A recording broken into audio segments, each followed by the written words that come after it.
सभी को नमस्कार। आज के वीडियो में भी हम 10 क्वेश्चन पर चर्चा करने वाले हैं और आप भी मेरे साथ अटेम्प्ट लेना। इससे पहले इस चैनल पे आप नए हो तो चैनल को सब्सक्राइब जरूर करना और नोटिफिकेशन ऑन करना और वीडियो को लाइक शेयर जरूर करते रहना। तो यहाँ पे आज हम पहला क्वेश्चन लेते हैं, साथ में आप भी अटेम्प्ट लो इनको। निम्नलिखित में से कौन सा एक विश्व बैंक के कारोबार सुगमता सूचकांक ईज ऑफ डूइंग बिजनेस का उप सूचकांक नहीं है?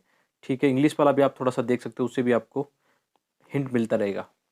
तो आप ये देखो, जैसे कोई विदेशी निवेशक भारत में आएगा और वो क्यों निवेश करेगा, तो वो भारत में कुछ चीज़ें देखेगा। आपने आपने ये देखा होगा कि किस प्रकार ईज ऑफ डूइंग बिजनेस में हमारी रैंक में सुधार हो रहा है।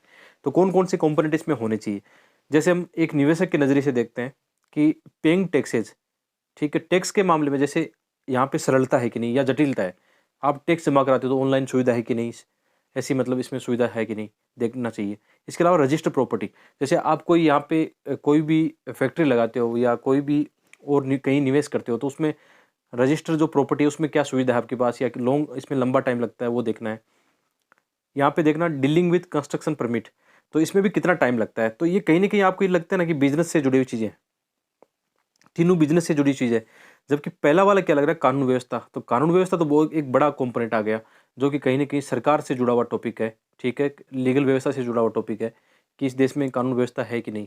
तो यदि आप एक एक बिजनेस माइंड से सोचोगे, बिजनेस अप्रोच से सोचोगे, तो आप इन तीन को ओके करोगे और इसमें से ये निकल जाएगा। अदरवाइज ये वैसे फ्लैट क्वेश्चन है, आपको इतना तो पता होना चाहिए कि इसमें कौन से कंपोनेंट है। हर साल ईज ऑफ डूइंग बिजनेस से लेकर कुछ न कुछ आता है, ऐसे इंडेक्स और रिपोर्ट के क्वेश्चन आते हैं, तो आपको ये पता होना चाहिए। लेकिन फिर भी जहाँ पे आप कंफ्यूज करते हो, तो वहाँ पे मैं आपको एक नजरिया दे रहा हूँ कि आप इस दृष्टिकोण से भी इसको सोच लेना। तो आंसर इसका हो गया ए। 77 में आप आंसर देखना, यहाँ पे ए आंसर है 77 में। आगे नेक्स्ट क्वेश्चन करते हैं। यहाँ पे देखना, ये बहुत इंटरेस्टिंग क्वेश्चन है, इसे कुछ ना कुछ निकल के आएगा आंसर। तो किसी भी देश के संदर्भ में निम्नलिखित में से किसे उस देश की सामाजिक पूंजी सोशल कैपिटल के एक भाग के रूप में समझा जाता है।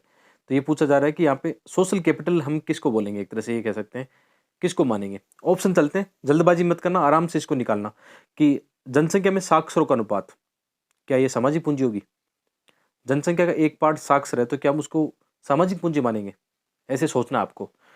इसके भवनों, अन्य आधारिक संरचना और मशीनों का स्टॉक, क्या हम बिल्डिंग्स को, इंफ्रास्ट्रक्चर को, मशीन को, इसको सामाजिक पूंजी मानेंगे। आगे कार्यशील आयु समय में जनसंख्या का आमाप, कि कितनी वर्किंग पॉपुलेशन हमारे यहाँ, क्या इसको मानेंगे हम।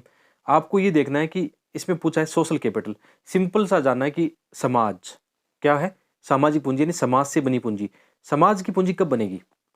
फोर्थ स्टेटमेंट एक बार देखना कि समाज में आपसी भरोसे व सामंजस्य का स्तर, mutual trust and harmony in the society.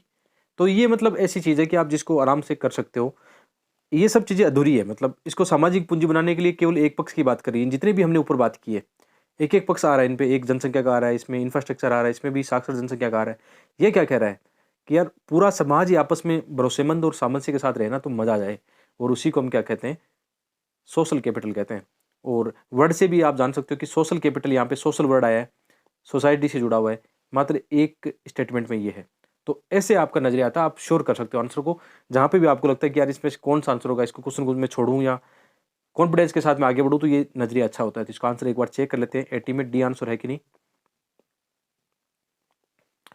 यहाँ पे आप देखना 80 में डी आंसर है, तो इससे बहुत फायदा मिलता है। तो दोस्तों, जैसे अभी ये सीरीज अपनी आगे बढ़ रही है, तो इस सीरीज में मैं भी सीख रहा हूँ कि जैसे मैंने भी पहले 4 प्रिंट निकाले हैं, तो उसमें मेरा नजरिया अलग होता था। हाल ही में जब मैं ये क्वेश्चन अटेम्प्ट ले रहा हूँ, तो मेरा एक नजरिया, अलग नजरिया विकसित हुआ है। और जैसे हम पहले क्या कर रहे थे, ऐसे ट्रिक्स एंड चीट कोड की बात करते थे, लेकिन आजकल ऐसी बातें नहीं करते हम। आजकल हम कॉमन सेंस की बातें करेंगे, क्योंकि यार चीट कोड ट्रिक्स ये चलती नहीं है। यूपीएससी इनको जल्दी से पकड़ लेती है, जैसे 2021 में इनको गायब कर दिया, चीट कोड वाले मामला फेल हो गया। तो यहाँ पे हमें क्या करना है, सीधी सी बात है, मेरा एक ही उद्देश्य है कि आपको ज़्यादा से ज़्यादा आपका कॉन्फिडेंस बढ़े, आपके मन में आत्मविश्वास आए, और यही इस क्वेश्चन की सीरीज के लिए लाने का मेरा मुख्य उद्देश्य था। तो ये हमें करनी चाहिए। बाकी है ना, मेरी एक सलाह आप लोगों के लिए होगी कि इस समय ज़्यादा से ज़्यादा आप क्या करो, यूपीएससी की जो प्रीवियस ईयर के क्वेश्चन है, एमसीक्यू ज़्यादा से ज़्यादा करो। सबसे पहले यूपीएससी के 25 साल के देख लो, फिर आपके पास टाइम बचता है तो सीडीएस, सीएपीएफ, एनडीए, इनके जो भी 2-3 साल में यूपीएससी साइट पर आपको आंसर की सहित मिल जाए कोई क्वेश्चन, उनको आप देख लेना। ज़्यादा बढ़िया रहता है। उससे क्या होगा, आपका एक पकड़ हो जाएगी, आपके क्वेश्चन की अटेम्प्ट लेने की एक क्षमता बढ़ जाएगी, उससे बहुत फ़ायदा मिलेगा।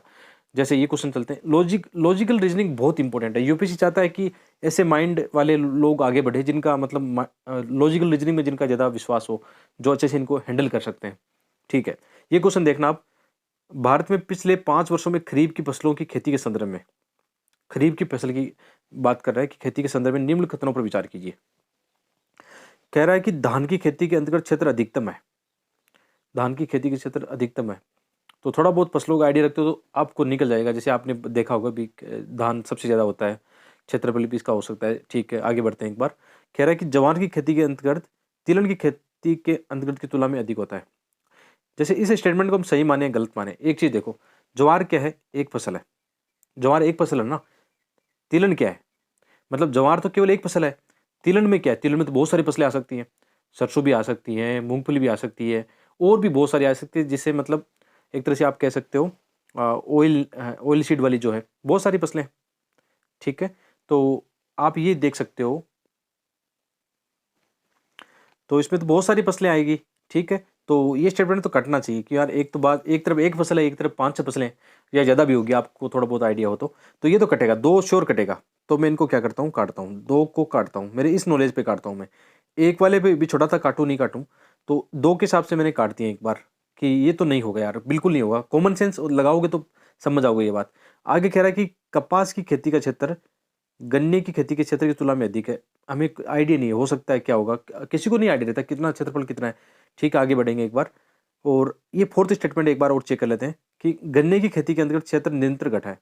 तो यार ये चीज़ आप नोटिस करने वाली भी है। दूसरा, यदि हम स्टेटमेंट को श्योर कर लें कि यार 5 साल मतलब निरंतर घटा है, पिछले 5 वर्ष की बात कर रहा है, तो कोई भी चीज़ हमेशा सतत रूप से नहीं घटती है, इसमें जिग जिग जरूर पाया जाता होगा, एक कॉमन सेंस ये कहता है। तो इसके हिसाब से भी हम 4 काट सकते हैं, लेकिन हमारा तो इससे निकल गया था।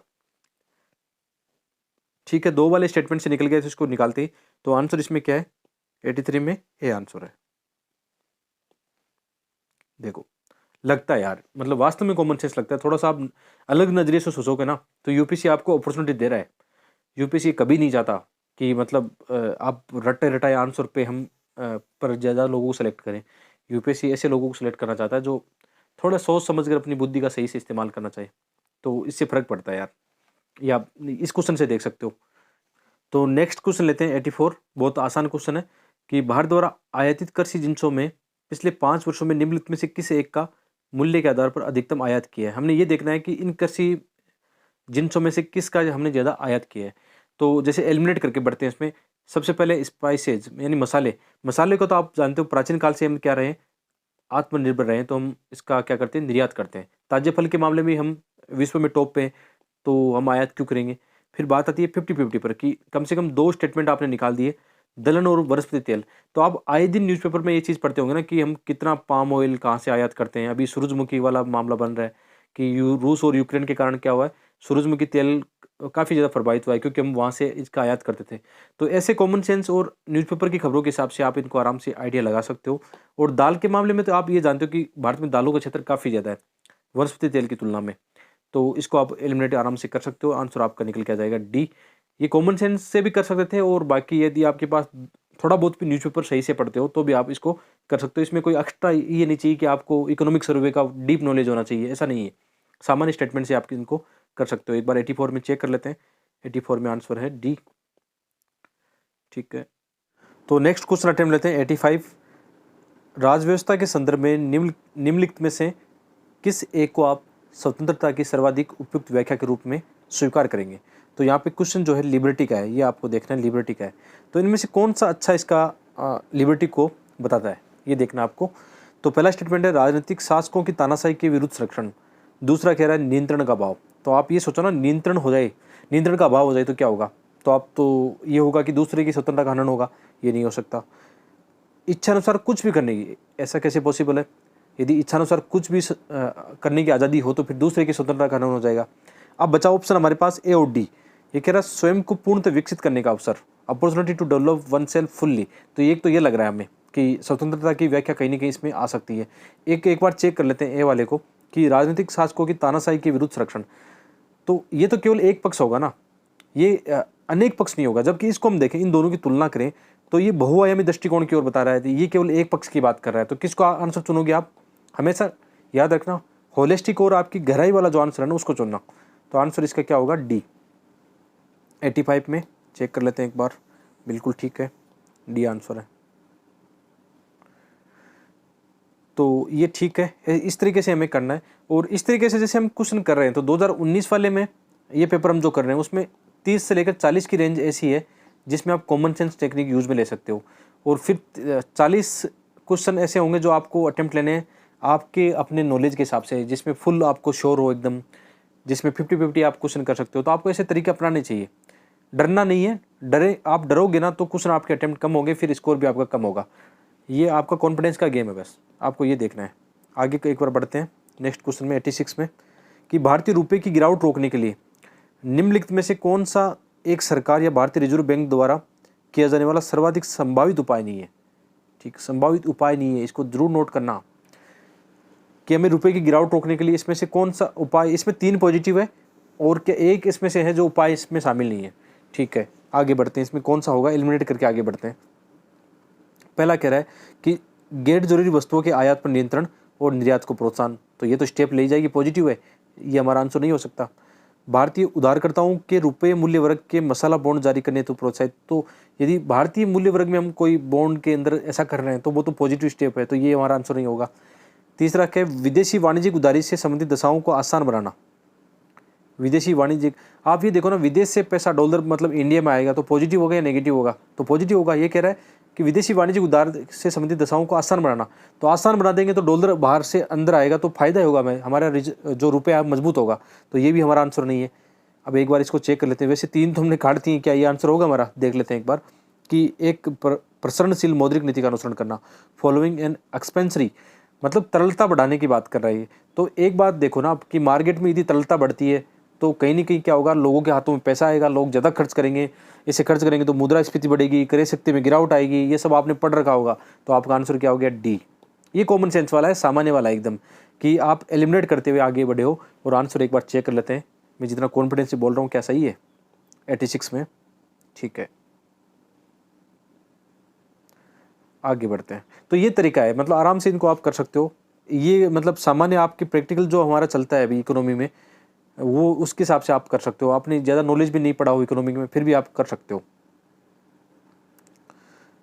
ये कर लेते हैं एक बार, किसी अर्थव्यवस्था में मुद्रा गुणक है, मनी मल्टीप्लायर। तो ये कह रहा है मनी मल्टीप्लायर। तो मनी मल्टीप्लायर का हम कॉमन सेंस का एक वर्ड निकालें तो मनी को गुणा करना, ज़्यादा मतलब मनी कैसे बढ़ेगी?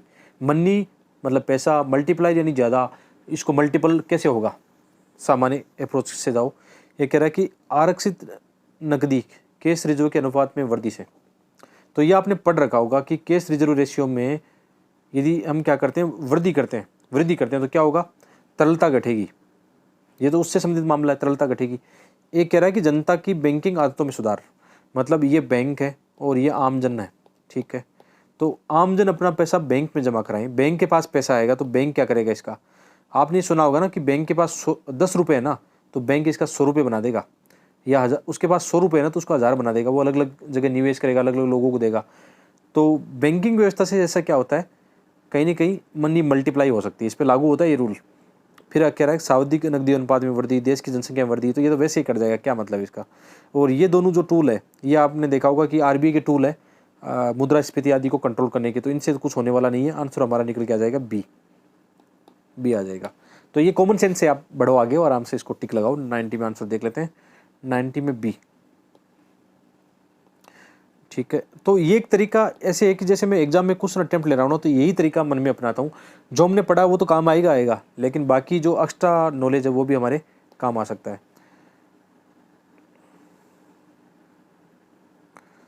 ठीक है, क्वेश्चन ये देखना आप, परिधीय प्रौद्योगिकी वेरिएबल टेक्नोलॉजी के संदर्भ में क्वेश्चन है। वेरिएबल यानी सुनाई देने वाली टेक्नोलॉजी जो है, तो परिधीय उपकरणों का निम्नलिखित में कौन सा या किस कार्य को निष्पादन करने किए जा सकते हैं। तो ये ऐसा साइंस टेक है जिसमें आराम से इसको अटेम्प्ट ले सकते हो।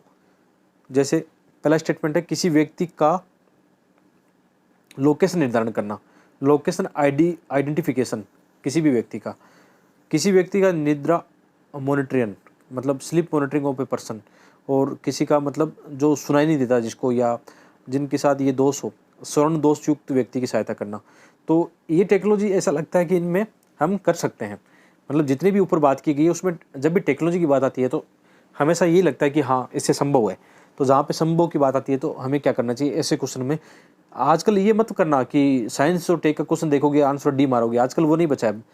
मतलब यूपीएससी इनको जल्दी से पकड़ लेता है, तो आपको ये गलती नहीं करनी है। आपको अपना कॉमन सेंस यूज में लेना है कि क्या ये टेक्नोलॉजी है, किसी भी तकनीकी की बात की जा रही है, क्या इनसे इसका समाधान है। तो आपको जब ये लगता है ना कि हाँ इससे पॉसिबल है, ऐसा मामला बन सकता है, तो आप आराम से इसमें क्या कर सकते हो, फिर डी लगाना। पहले से ही पूर्व निर्धारण करके मत चलना कि साइंस और टेक का क्वेश्चन आएगा और उसमें मैं डी करूँगा, गलत हो जाएंगे आपके, बहुत सारे क्वेश्चन गलत हो जाएंगे, ऐसी गलती नहीं करनी है। ठीक है, 95 में यहाँ पे डी आंसर है। ठीक है, पहले खूब चला था ये पैटर्न, काफ़ी लोग सजेस्ट कर रहे थे, लेकिन 2021 के पेपर में ऐसी बैंड बजाई लोगों की, तो बाद में अब नाम नहीं लेते हैं कोई, तो ये भी हमें ध्यान रखना होगा।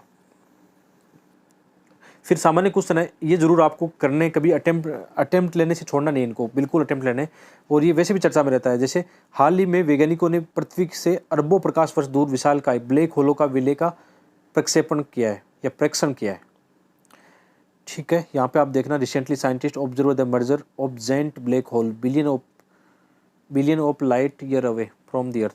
तो ये क्वेश्चन देखो, इस साल लाइट ईयर वाला दोबारा पूछ लिया था। कब पूछ लिया था? 2021 में पूछ लिया था। तो ये क्वेश्चन आपस में आते रहते हैं, यूपीएससी का एक कोर एरिया है, वहीं से क्वेश्चन बनते रहते हैं। तो इससे क्या मतलब है ये देखते हैं। तो ये आप देखो, जैसे ब्लैक होल है, ये थोड़ा बहुत तो जाना होगा आपने, आजकल काफ़ी पढ़ा होगा। ब्लैक होल, जब दो ब्लैक होल आपस में मर्ज होते हैं तो क्या होता है उससे, है ना। तो ये देखा होगा। तो जैसे पहला वाला हिग्स बोसन कणों का विज्ञान, ये इतना चल रहा है, मतलब ये जो प्रयास है पिछले 10 सालों से इतना ज़्यादा न्यूज़पेपर में चर्चा में रहा है। तो ये तो आपको पता होगा, इससे तो क्या ब्रह्मांड की उत्पत्ति से संबंधित न्यूट्रॉनों का विकास ऐसे करके इसके बारे में चर्चा रहती है। तो आप इसको आप आराम से निकाल सकते हो कि ब्लैक होल का संबंध किससे है। ये हाल ही की चर्चा का विषय है, इसमें काफ़ी निकल के आया है कि जब दो ब्लैक होल आपस में मिलते हैं तो क्या होता है, गुरुत्वीय तरंगों का विकास होता है। तो ये सामान्य वाला था, इसको आप वैसे भी निकाल सकते हो, थोड़ा बहुत सुना हो तो, बाकी इसमें कुछ है नहीं। ये जानबूझ के इसलिए बता रहा हूँ कि साइंस और टेक के क्वेश्चन ईजी आते हैं।